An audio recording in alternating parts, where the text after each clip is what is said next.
Hello everyone, this is Professor Roman. Welcome to the 41st video in my video lecture series, An Introduction to Discrete Mathematics. In this video, we're going to begin the final chapter of the accompanying textbook, An Introduction to Graph Theory. We've encountered the concept of a graph in our discussion of binary relations and Hasse diagrams. But now it's time to take a more comprehensive look at this very important subject. And I'm going to begin at the beginning. In 1736, the citizens of a Prussian town called Königsberg, which is now Kaliningrad, located in Russia, had a small problem. A part of their city bordered both sides of the river Pregel and included two islands, and that's shown in this figure here. As you can see from the figure, the islands are connected to the mainland and to themselves by 7 bridges.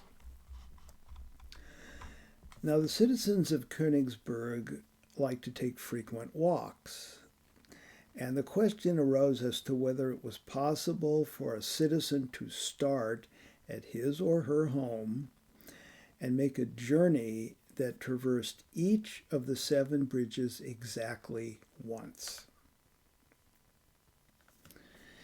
Apparently, the people of Königsberg had a lot of free time. Well, apparently no one in Königsberg could solve this problem. But the brilliant Swiss mathematician Leonhard Euler, who we've mentioned before, and who was at that time a professor of mathematics in St. Petersburg, could solve the problem. And in 1736, he published his solution in a paper. And Euler's idea was very simple. First, he replaced the map of Königsberg with this diagram. The points A and C represent the 2 banks of the river, and B and D represent the 2 islands, and the edges or arcs connecting these points represent the 7 bridges. So Euler could then state this problem, which is now called the Königsberg Bridge problem, in the following way. Is it possible to start at any one of the 4 points, A, B, C, or D, travel along each of the arcs in the diagram exactly once, and return to the starting point? So I invite you to stop the video and see what you think. In any case, Euler showed that the answer to this question is no. And he reasoned as follows. Suppose that it is possible to take such a journey. Then any traveler who does this must enter and leave each point an even number of times. If you start the trip at A, for example, and you go to B, you're going to have to leave B. So that accounts for 2 connections with or relations to B. Coming in, going out. And you're going to have to do that at each point in the diagram to get back to A. And at A, you may go through A a couple of additional times, but you're going to initially leave A and finally enter A. So that counts as a pair. So in order to make such a journey, you're going to have to enter and leave each point an even number of times. Well, since you are taking the arcs only once, each point has to be incident with an even number of arcs.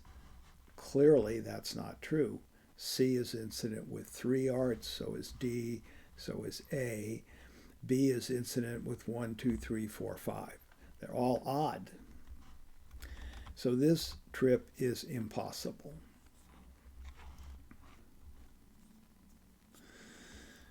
This diagram is called a graph.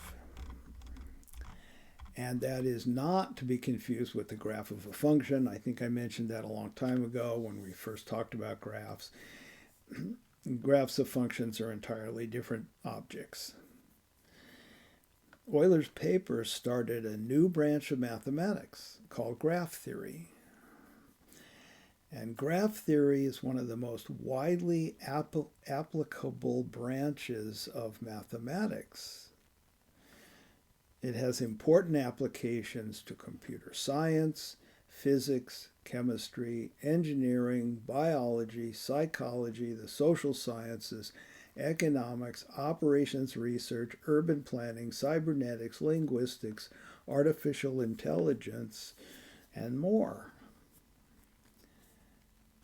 And graph theory is, despite the fact that the graphs look like very simple objects, graph theory is not easy. It has a great many as yet unsolved problems. I will add just a personal note. I am a graph theorist. I got my PhD in combinatorics. My dissertation was on graph theory. I spent some years studying and writing about graph theory. I stopped doing graph theory a long time ago. In this chapter, I'm going to introduce you to the basic principles of graph theory. Unfortunately, there are a fair number of definitions that we have to discuss. That's one of the reasons I think graph theory turns off some budding mathematicians. It's unfortunate, but it's just the nature of the subject. Maybe because graphs themselves are so simple, points and line segments, there are more definitions to deal with. And none of them are complicated. It just becomes a little tiring to keep them all straight. I'll try to minimize that as much as I can. We did discuss, as I said before, some aspects of graph theory in Chapter 3, but I'm not going to assume any knowledge of that here, so we're starting fresh. Intuitively speaking, we want a graph to be a set of points, which are called vertices, and the singular word is vertex. I've had many students say vertice, and I correct them right away because I don't want them to embarrass themselves. The singular of vertices is vertex. Together with a set of line segments, straight, curved, doesn't matter, called edges that connect pairs of these vertices or connect a vertex to itself. So to be as general as possible, we want to allow more than one edge to connect the same pair of vertices, as it happens here. And we also want to allow an edge to connect a vertex to itself.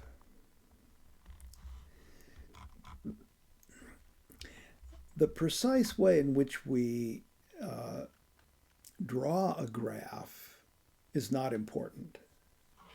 So if you look at these two graphs here, they are actually the same graph. They don't look like it, but they are, in the sense that they have the same number of vertices, and the vertices are connected in the same way by edges. So obviously we need a better way to describe graphs than just drawing pictures. So this graph here can be described by giving the set of its vertices, v1 through v5, so v1, v2, v3, v4, and v5,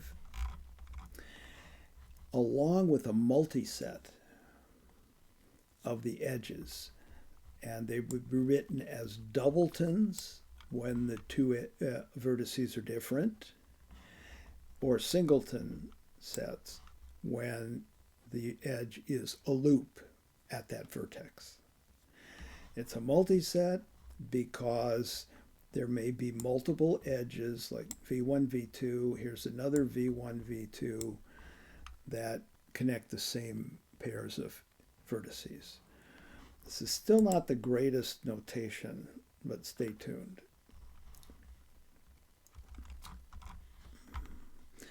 Frankly, it's common, and I will do this, to label the edges of a graph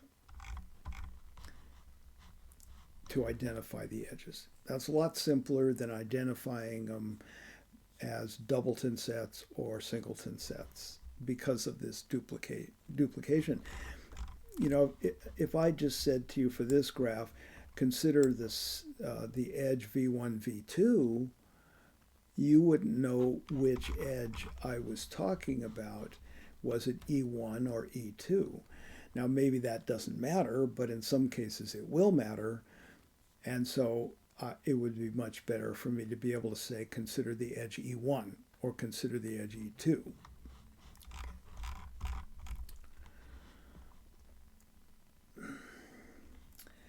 So here is the formal definition of the term graph.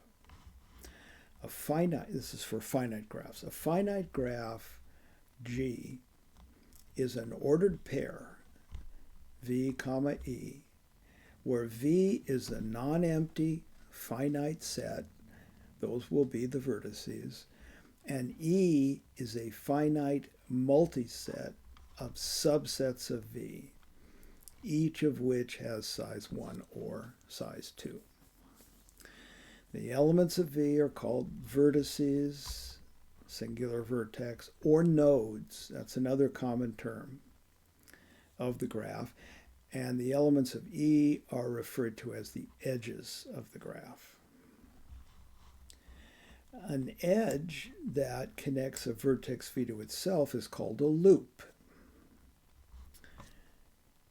The collection E of edges is a multiset because, as I just said, we allow the possibility that the same subset may appear more than once, indicating that there's more than one edge between those pairs of vertices. I'm going to denote the set of vertices of G by script V of G and the multiset of edges by script E of G. If the language can get a little involved, it's nice to be able to cut it down. So if V is a vertex in G, I may just write V is an element of G. That's an abuse of the concept of element. If E is an edge in G, I may also write E is contained in G. But I will always add context that will make it clear whether we're talking about a vertex or an edge. So I would say a vertex V in G. This is really a vertex V that's in the vertex set of G. And similarly for an edge. Now, it's possible to study graphs that are not finite. They have an infinite number of vertices. But in this discussion, in this course, I'm going to confine attention to finite graphs. So when I use the term graph, it means finite graph. So now we have a formal definition, which I just outlined as an ordered pair, V comma E.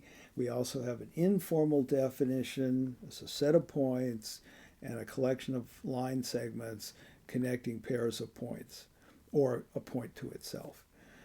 And it's customary to use the informal definition whenever there's no issue that could be confusing, whether everything is clear. And so I'll do that also. Okay. If a graph, such as the one in this figure, has more than one edge connecting a pair of vertices, we'd say the graph has multiple edges. That's not the greatest term, because if a graph has three edges connecting different vertices, it has more than one edge, it has multiple edges. This has a specific meaning. It means there's more than one edge between the same pair of vertices. Graphs that do not have multiple edges or loops are called simple graphs. And so much of what we do will be about simple graphs, but not everything. And you'll see why when we start looking at examples of graphs. Graphs with multiple edges are very important.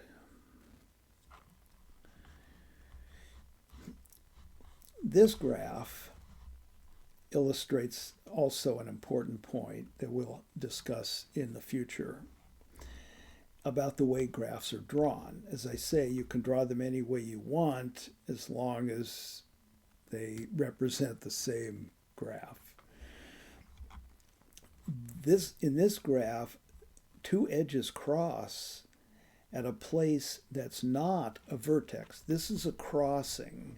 There's no vertex here. The vertices are indicated by the black dots. So there are 4 vertices, and they're clearly labeled. The fact that the edges intersect at other points has no bearing whatsoever on the graph. You can easily redraw this by replacing this straight line segment by a curved line that goes around from V4 to V2. We could even unravel this and it becomes a rectangle. Same graph. Doesn't matter how it's drawn. As long as you don't break, the edges cannot be broken lines. They have to be continuous lines. In fact, there are some graphs that you cannot draw without irrelevant intersections, like this graph. You might want to pause the video and see if you can redraw this graph with no unwanted intersections. Right now there are 5 of them. See what you can do, or how much you can minimize unwanted intersections. The fact is you cannot eliminate them all.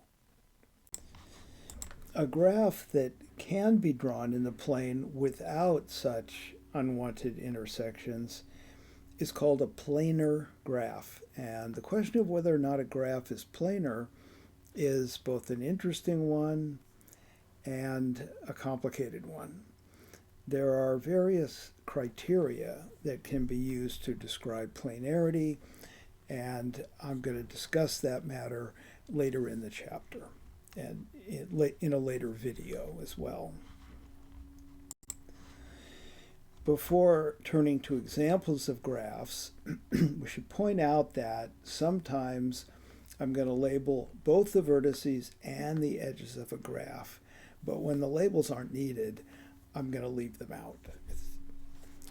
So let's take a look at some contexts in which graphs play an important role. Graphs can be used to represent lines of communication. So for example, in this graph, each vertex represents a country and each edge represents a direct telephone line between the corresponding governments. So there's a direct line between the governments of the United States and Russia, but not between China and Taiwan. Graphs can also be used to represent transportation routes. So, for example, this graph, each vertex is a city, and each edge represents a highway between the corresponding cities. And similarly, graphs can be used to represent air routes, mail routes, train routes, UPS routes, all sorts of things. Graphs can be used to describe relationships of various types, and one of the most common examples is a family tree. And in this case, the vertices represent individuals in the family, and there's an edge connecting two members of the family if and only if one member is the child, son, or daughter of another member. So here's an example. This is part of the family tree of Princess Anastasia of Russia. Another type of graph that describes relationships is the so-called acquaintance graph. So that's a graph in which the vertices represent people, and there's an edge between two vertices if and only if those people know each other. And if you recall, some time ago I used acquaintance graphs when we discussed classical Ramsey theory. That was quite a while ago. Graphs can be used to describe the process of sorting. So for example, this graph describes a way to sort prospective athletes in order to decide which sport they should compete in. So you start at the top, and there's a split between gender, male and female. If you're male over 6 feet, and then if you're over 200 pounds, you might want to consider wrestling. If you're under 200 pounds, maybe basketball. Anyway, you get the idea. I'm not pretending this is realistic, but it illustrates the idea. Graphs can sort and classify, and that's very useful in the biological sciences. This graph, for example, describes a portion of the classification of the animal kingdom. At the top, we have the whole kingdom, under which we have protozoa, mollusca, chordata, arthropoda, and annelida. And under chordata, we have there's the vertebrates and so on. So mammals and birds, reptiles, amphibious organisms, and so on. Graphs can be very useful in other branches of mathematics. We've already seen that. We talked about Hasse diagrams for posets. This is the Hasse diagram for a poset. Graphs have a lot of uses in the physical sciences, in particular chemistry. For example, in 1857, the mathematician Arthur Cayley, who did a lot of work in algebra as well, used graphs to help describe and enumerate the number of isomers of the hydrocarbon molecules, CnH2n plus 2. N copies of carbon, 2n plus 2 hydrogen atoms. So this molecule, C4H10, has 2 isomers. An isomer is, isomers are chemical compounds that have the same formula but different structural configurations. So we have the same number of hydrogens and in both cases, and the same number of carbons. This structure is called butane. This structure is called isobutane. A graph in which each edge has been assigned a real number is called an undirected network, and we're going to discuss those later in the course. And I think it'll be fairly evident how important these are. So for example, we could label each edge of a transportation network with the distance that edge represents between the vertices, or between the cities or countries, whatever it is. Okay. That gives us what's called the transportation network. We could label the edges with the maximum capacity, number of cars on a street, or with the cost of construction of a road, all sorts of things.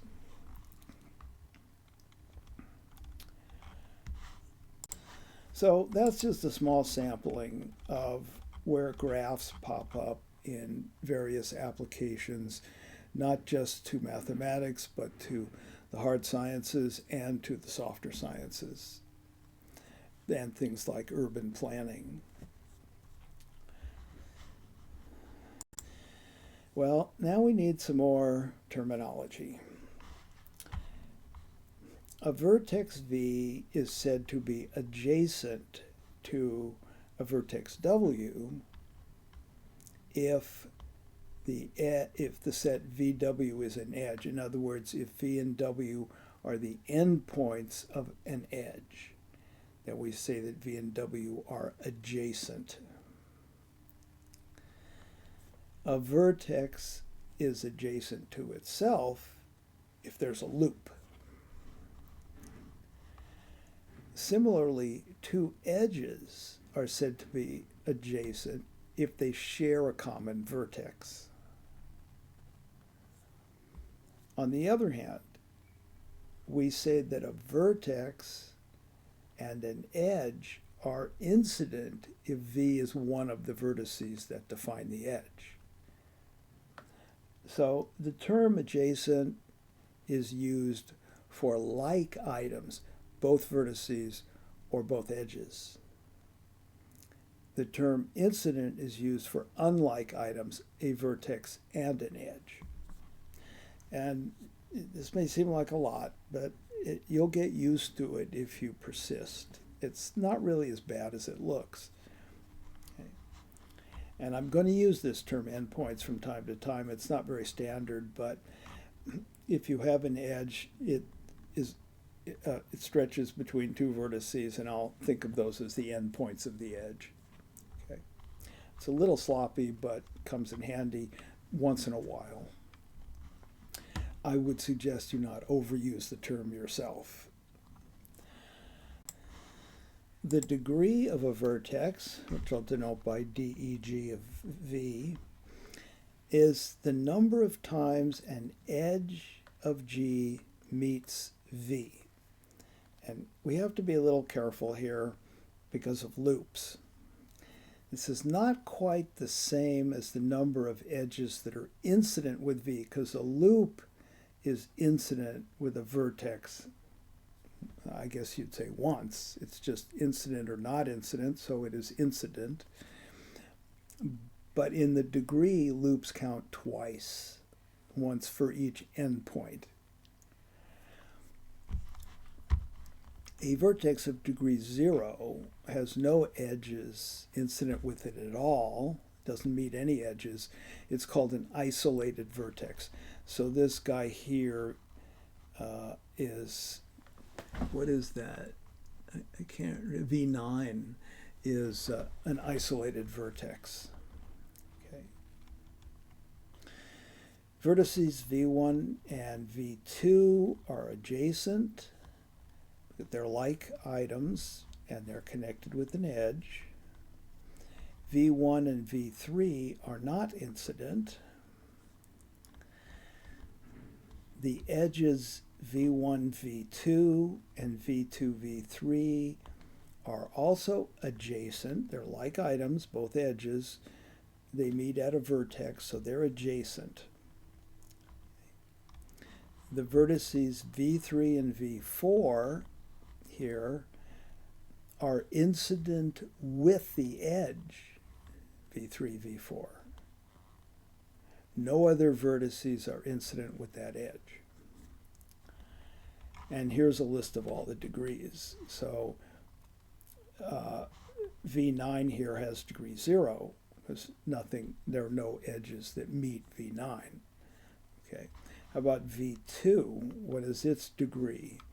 Well, it's 1 for this edge and another one, so that's 2, but each loop contributes 2, so that's 6 we're up to, and then 7 and 8, so degree 8. Okay, loops are counted twice. there is a simple connection, a formula, between the degrees of the vertices in a graph and the number of edges. And here it is in this theorem. If G is a graph and if V of G is this set here, the vertices, then the sum of the vertices of the degrees of the vertices is equal to twice the number of edges. And there's a relatively easy way to see this, and this is also a common technique in counting. We haven't really spent any time discussing it before. We can count the number of, I'm going to change this word from incidents to meetings because of the loop situation. The number of meetings of edges and vertices in the graph, we can count it in two different ways. It's a common technique to count something two different ways because then you know those two ways must give equal values, so you get a little formula that can sometimes be quite interesting. So we can count the number of meetings of edges and vertices from two different perspectives, the point of view of the edges and the point of view of the vertices. So this is a good proof to understand because of the technique. From the point of view of edges, each edge that's not a loop is incident with exactly two vertices. There's a vertex on each end. And each loop is incident with the same vertex twice, because we're doing degree now. So I should change this probably to meets with. Sometimes you don't see something until you start talking about it. Meets with the same vertex twice. So the number of meetings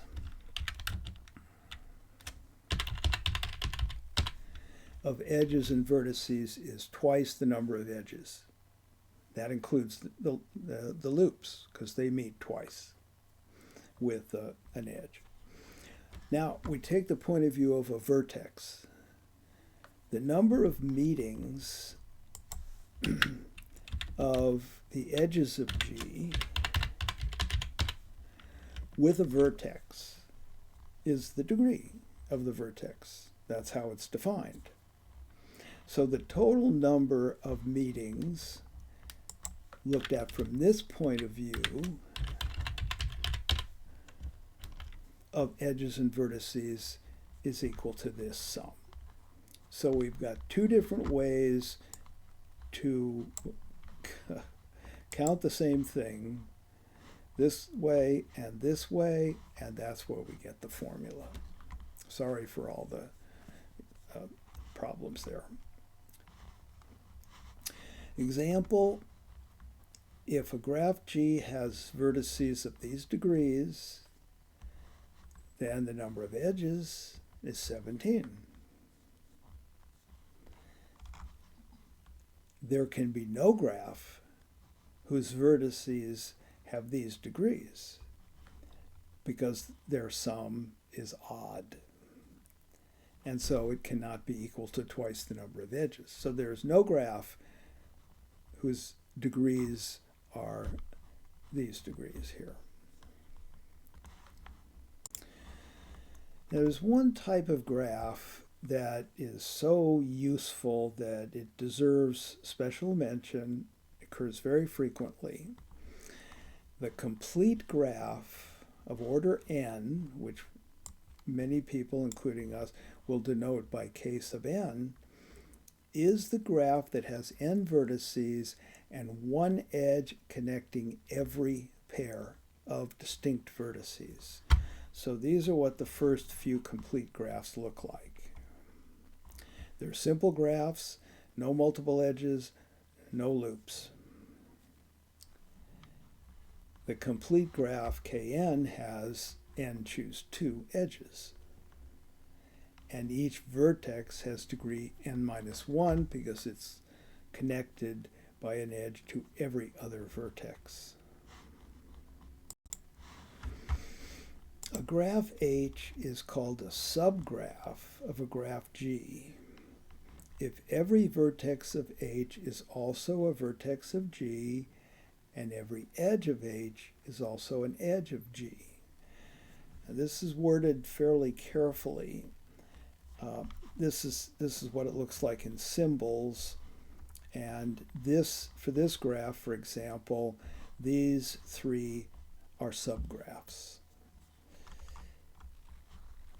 A graph is a subgraph of itself. It's called the improper subgraph. All the other graphs are called subgraphs are called proper subgraphs.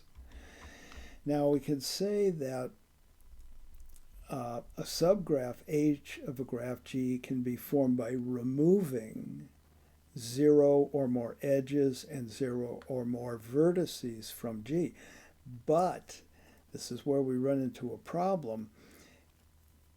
It's only provided that when we remove a vertex, we have to remove all the edges incident with that vertex. Otherwise, we don't have a graph anymore. If I were to take this graph and toss out V1, we'd have a gaping hole here. That's not a graph anymore, so that would not be a subgraph. If I yank out V3 and V5, I got to take all these edges and this edge, and all I'm left with is 3 vertices and 2 edges. So taking out 2 vertices, I lose 5 edges. So if you're going to look at it from that perspective, you just have to be careful what you're doing. That's why I worded this definition that H is a graph. A subgraph is first and foremost a graph that is obtained from the original graph. Okay, one more thing and we're done with this video. For some reason, graph theory suffers, perhaps more than other branches of mathematics, maybe any other, from the problem that different authors define the basic terms of graph theory in different ways. So it's really important whenever you pick up a book or read something online that contains a discussion of graphs that you check what the definitions are that particular author is using. Even the term graph varies from book to book. Some authors define a graph as we have done, as I have done. Others define a graph to be what we're calling a simple graph. So a graph has no multiple edges and no loops. It partly depends on the context in which you're using the graphs. If you said at the beginning of a discussion, I want no loops, there'll be no loops, there'll be no multiple edges, I'm just going to call these things graphs, that's acceptable, even though someone else would think of the term graph as possibly containing multiple edges or loops. Among the authors that use the term graph as what we are calling simple graph, some would use the term multigraph for graphs that have loops or multiple edges. On the other hand, some authors use the term multigraph for graphs that have multiple edges but not loops. Then they use the term pseudograph for graphs that have both loops and multiple edges. I guess you can see by now it's quite a mess. But not to worry. I wouldn't suggest you remember all these terms. What I would suggest is 2 things. You concentrate on the terms we are using in this book. That'll be hard enough as it is. And that you remain aware of the fact that if you pick up other sources, you may get other definitions. Okay, so that will do it for this video. Thank you for watching. Hope you hang in there, and I hope to see you in the next video.